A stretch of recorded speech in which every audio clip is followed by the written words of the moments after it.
शादी का खाना। आपको क्या लगता है कि भारतीय शादी में मेहमानों के लिए सबसे ज़रूरी क्या होता है? महंगे कपड़े, दूल्हा दुल्हन की एंट्री, संगीत?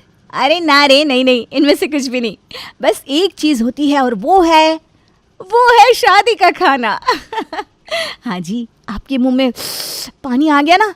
अरे वो तो आना ही था, क्योंकि शादी का खाना होता ही ऐसी चीज़ है जिसके लिए सब लोग शादी में आते हैं। बस इसी चीज़ की डिस्कशन चल रही है हमारे चड्ढा परिवार में। अरे पापा, आजकल वो मलाई कुल्फ़ी बड़ी चल रही है शादियों में। आजकल कोई भी वनीला आइसक्रीम नहीं खाता है। अरे हमारे यहाँ मेहमान आइसक्रीम ऐसे खाते हैं जैसे कि मुखवास खा रहे हैं, प्लेट पे प्लेट लेते ही जाते हैं। इसलिए मैं कह रहा हूँ कि वनीला की आइसक्रीम ही करवाते हैं, वही सही रहेगा। नहीं नहीं पापा, मेरी शादी कौन सी रोज़ रोज़ होनी है। नहीं नहीं, हम लोग थोड़ी अच्छी चीज़ें रखवाते हैं, यही सही रहेगा। ठीक है सानू, फिर ना कहना कि पापा जी शादी में आइसक्रीम ख़त्म हो गई थी जल्दी जल्दी। हमारे तरफ के लोग तो खाना शुरू होने से पहले ही मिठा खाते हैं और खाना शुरू होने के बाद भी। वो सब तो ठीक है पापा, लेकिन हम खाने की कैटरिंग किसको देने वाले हैं?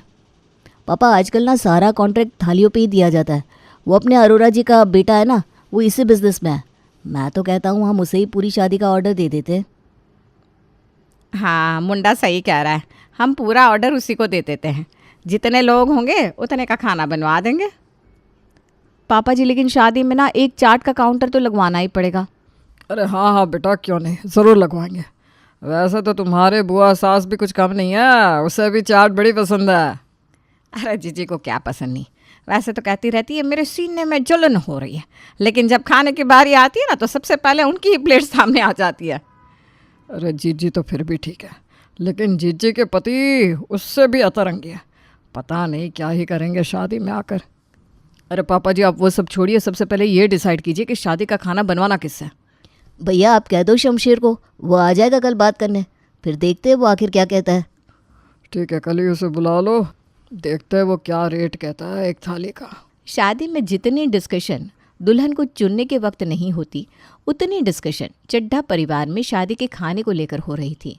और इसी को फिक्स करने के लिए अरोरा जी के बेटे शमशेर को शादी के खाने की कैटरिंग्स के लिए बुलाया गया था। पुत्र अब बता, शादी के खाने में क्या हो सकता है? अरे अंकल जी, सब कुछ हो सकता है। बटर चिकन से लेकर आप चाउमीन तक जो बोलो रखवा सकते हैं, बस आवाज़ कीजिए आप तो। फिर तो बढ़िया है। मैं सोच रहा हूँ कि हम पूरी की पूरी थाली रखवा देते हैं जिसमें सब कुछ आ जाएगा, क्यों नीरज? हाँ पापा जी, थाली में नाश्ता, दाल, चावल, मीठा सब कुछ आ जाएगा। अरे तुझसे बिल्कुल चिंता मत करो अंकल जी, सब कुछ हो जाएगा, आप बस हुक्म करो। अरे शमशेर पाजी, चाट भी हो जाएगी ना? अरे परजाई जी, आपके लिए तो स्पेशल चाट भंडार होगा, आप क्यों चिंता करती हैं? पापा जी, फिर तो डन कर दीजिए आप। मुझे शमशेर भैया की कैटरिंग बड़ी ही पसंद आ रही है। अरे हमारा काम ही ऐसा है, एक बार आएंगे बार बार बुलाएंगे। वो सब तो ठीक है, लेकिन इसका कॉस्ट कितना होगा शमशेर पाजी? अरे अंकल जी तो मेरे पापा के दोस्त हैं, इनसे मैं ज़्यादा थोड़ी ना लूँगा। आप ज़रा बता दीजिए लोग कितने आने वाले हैं, उस हिसाब से पर थाली का रेट आपको बता देता हूँ। 500 लोग तो भैया आने वाले हैं शादी में, ऐसा समझ कर चलो। हाँ तो मेरी थाली का रेट 2000 रुपये है। क्या 2000 रुपये पर थाली? ये तो बस आपके लिए अंकल जी, वैसे इसमें ना मेरा कुछ भी बचने वाला नहीं है। इसका मतलब हम 10 लाख बस शादी के खाने पर खर्चा करने वाले हैं? अरे इतने में तो नीरज की 2 बार शादी करवा दूं। अब मजाक अच्छा कर लेते हैं। मैं मजाक नहीं कर रहा हूँ, सच कह रहा हूँ। अरे नहीं नहीं नहीं, 10 लाख तो नहीं होगा भैया मेरे से। शमशेर पाजी, आप कुछ सही सही रेट लगवाइए ना, ऐसा मत कीजिए प्लीज़। अंकल जी मैं तो कहता हूँ आप पर थाली के बजाय रसोईया क्यों नहीं बिठा देते? मैं यहाँ 3-4 दिन तक मंडप बंधवा दूंगा, आप उन्हें जो कहते जाएंगे वो बनाते जाएंगे, आप भी खुश, आपके मेहमान भी खुश। आपको बस उन्हें राशन ला कर देना है। बोलो अब क्या कहते हैं आप? हाँ पापा, मैंने भी यही आइडिया सही लग रहा है। हम हलवाई बिठा देते हैं, मंडप लगा रहेगा, गरम गरम खाना बनता रहेगा और मेहमान खाते भी जाएंगे। हाँ पापा जी, जो भी राशन होगा हम वो ला कर दे देंगे, इसमें हमारा खर्चा भी बच जाएगा। क्या कहते हो आप? तो ऐसा ही कर दो फिर। हाँ तो मैं कल सुबह ही हलवाई और मंडप वाले को भिजवा देता हूँ अंकल जी।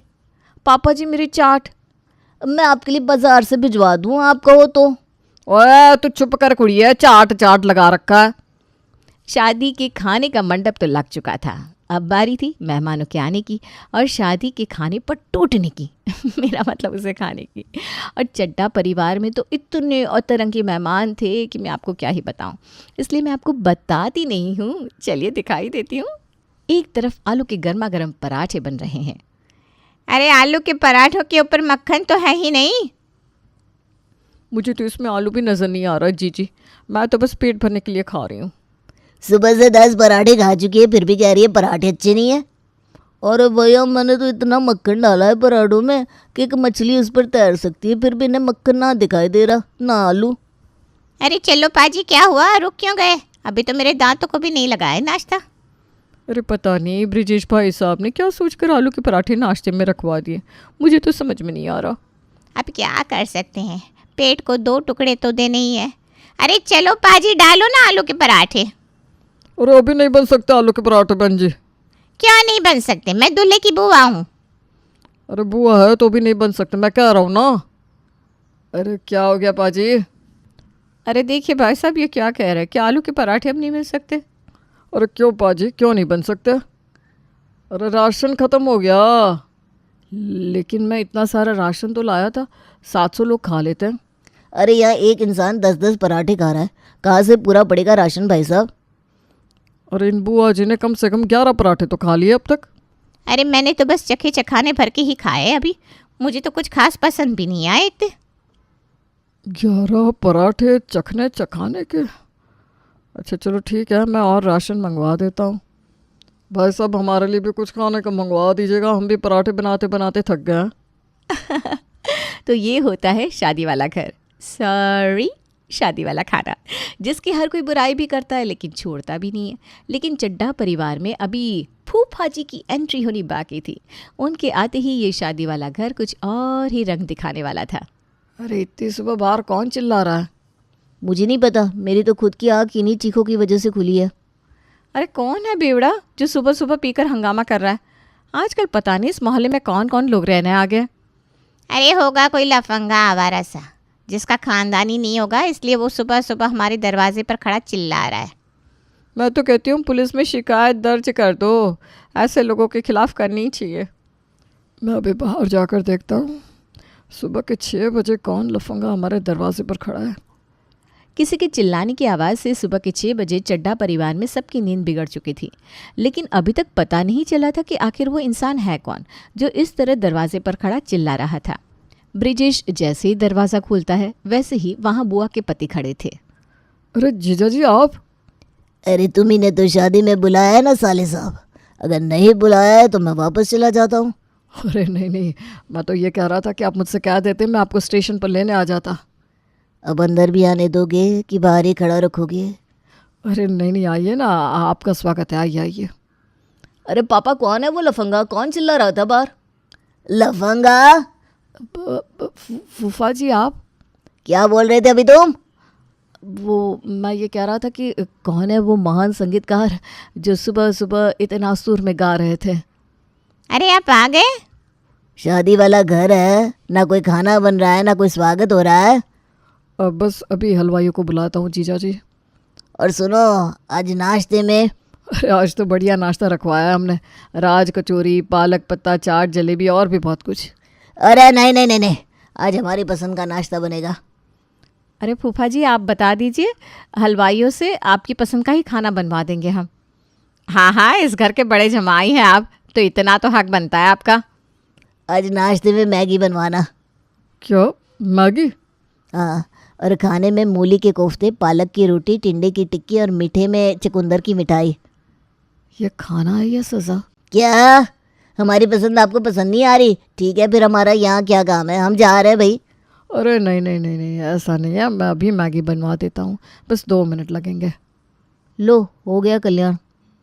ऐसा लग रहा है कि हम आज शादी का खाना नहीं, किसी सेंट्रल जेल का खाना खाने वाले हैं। अरे चुप करो ना, अगर जीजा जी ने सुन लिया तो फिर मुंह फुलाकर बैठ जाएंगे। पापा जी फूफा जी से पूछ लो ना, करेली की कोई आइटम नहीं खाएंगे क्या? अरे तू चुप बैठेगा कि एक चपेट लगाऊं? हो गया चुप, मैं तो बस सजेशन दे रहा था। फूफा जी ने आते ही शादी का मेनू बदल दिया, जिससे शादी का खाना जेल के खाने में बदल गया था। लेकिन चलो, अगले दिन फूफा जी ने ऐसी कोई खुराफात नहीं की थी और सब लोग शादी के मंडप में खुशी खुशी पहुंच गए थे, जहां का मेनू देखकर आज पूरा चड्डा परिवार बड़ा ही खुश था। आज देखो खाने में पनीर और दाल मखनी रखवाई है। हाँ, मेरे मुंह में तो देखकर ही पानी आ रहा है। कल तो ये फूफा जी की वजह से कैसी कैसी चीज़ें खानी पड़ी थी, लेकिन आज तो मैं ये सब आलू टिक्की चाट पनीर पूरे दिल से खाऊंगी। मम्मी जी, आज तो शादी के खाने में डोसा भी रखा है, मैं तो जमकर खाने वाली हूँ। इसके बाद तो खुद ही खाना बनाना है घर पे। हाँ हाँ, सही कह रही है बहू तू। कल से तो शादी भी ख़त्म और शादी का खाना भी, इसलिए आज जितना मर्जी पेट भर के खा लेना। अरे आप दोनों तो ऐसे बोल रही हैं जैसे आप दोनों किसी की शादी पे आ रही हैं। अरे भूलिए मत, हमारे घर की शादी है ये। पहले मेहमानों को खाना खिलाना है, फिर हम खुद खाएंगे। अरे हाँ भाई हाँ। मम्मी जी, थोड़ा सा सब्र। हाँ हाँ भाई, हमारे घर की शादी है, फोकस फोकस। अरे ये कौन है? पता नहीं कौन है, हमारी तरफ से तो नहीं लग रही है। कविता, तू जानती है क्या इन्हें? नहीं तो मम्मी जी, मैं तो नहीं जानती ना। कहीं ये लड़की वालों की तरफ से तो नहीं है? नहीं, मैंने तो नहीं देखा कभी इन्हें शालिनी के साथ। अब पापा जी, मुझे पता चल गया ये कौन है, मैं अभी आती हूँ, आप सब यहीं रुकिए। अरे भाई इससे क्या हो गया? कविता शादी में आई 2 औरतों की तरफ जाती है और बड़े ही प्यार से उनसे पूछती है, आप किसकी तरफ से आई हैं? हम लड़के वालों की तरफ से हैं। लेकिन यहाँ तो जन्मदिन की पार्टी चल रही है बहन जी। अच्छा, हमने गलती से बोल दिया, हम भी जन्मदिन की शुभकामनाएं देने तो आए हैं। लो जी, आप तो पकड़े गए। यहाँ कोई जन्मदिन की पार्टी नहीं है, यहाँ मेरे देवर की शादी हो रही थी, इसलिए आप वो रहा बाहर का रास्ता नापिए। अरे चल चल जल्दी यहाँ से निकल। वाह बहू, तूने तो अच्छा पकड़ लिया है ना। देखा पापा जी, मैंने आपके 2 प्लेट के पैसे बचा लिए। अरे चलो चलो, पंकज के फेरे ख़त्म हो गया, साथ में खाना खा लेते हैं। पंकज और शालिनी की शादी में खाने को लेकर बड़ा ही बवाल हुआ, इसलिए आज जब सब लोग बैठकर दाल और पनीर खा रहे थे तभी पंकज हंसने लगता है। क्या हुआ? मैं यही सोच रहा हूँ कि यही दाल और पनीर हम घर पे भी खाते हैं, लेकिन शादी में लोग टूट क्यों पड़ते हैं इस पर? बेटा, यही हमारे भारतीय शादी की खासियत है।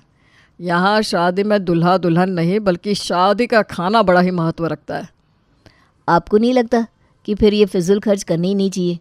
नहीं बेटा, ये फिजूल खर्चे नहीं है। शादी के बहाने ही तो सब लोग मिलते हैं, हंसी ठिठोली होती है, चुटकुले होते हैं, कोई रूठता है कोई मनाता है। ये यादें ही तो होती है जो जीवन भर हमारे साथ रहती है। कहने को तो बस ये एक शादी का खाना है, लेकिन शादी का खाना कितने संबंधों को जोड़ता है, ये महत्व रखता है। पापा जी की बात से मैं तो बिल्कुल सहमत हूँ। हमारी शादी में जब सब एक साथ मिलकर खाना खा रहे थे, ये देखकर मुझे तो बड़ी ही खुशी हो रही थी। चाहे हम ये दाल और पनीर रोज़ घर में ही क्यों ना खाते हो, लेकिन जब एक साथ मिलकर खुशी से नाचते गाते हुए शादी का खाना खाया जाता है ना, तो इसका स्वाद ही अलग होता है। सही बात है, हमारे भारत में शादी का खाना सिर्फ खाना नहीं, एक इमोशन है। क्यों? बिल्कुल सही। और इन्हीं चीज़ों से ही तो शादी का मज़ा है। अगर शादी का खाना ना हो तो शादी का मज़ा ही नहीं आता। क्या कविता बहू? वही तो, इसलिए देखिए ना, हमारे पास भी आया है शादी का कार्ड। तो सब लोग तैयार हो जाइए एक बार फिर से शादी का खाना खाने के लिए।